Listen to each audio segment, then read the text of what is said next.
غذامو نخورم شاید مامان دیگه دوستم نداشته باشه.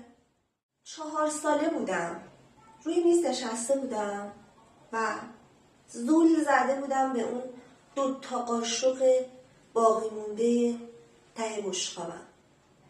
دیگه سیر بودم، اما مامانم با مهربونی لبخند میزد و میگفت دختر خوشگلم، قشنگم، غذاتون تا ته نخوری قدر نشناسی، حیفه، باید غذاتون تو ته بخوری ها. ذهن کوچولوی من چی برداشت کرد؟ اگه بشقابم خالی نشه من آدم بدیم.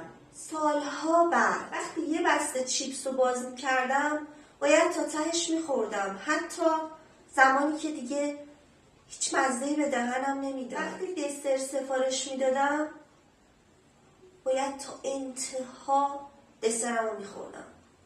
وقتی جلوی یه میز پر از غذا بودم باید همه اونا رو میخوردم، چون احساس میکردم که اگر این غذاها بمونه حیفه و من بی‌ارزشم.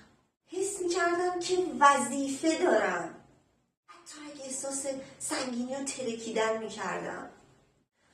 اما یه روزی فهمیدم که این فقط یه عادت ساده نیست، یه باور عمیقه که از کودکی با من مونده. از همون لحظه شروع کردم به تغییرش، چون بهش آگاه شدم.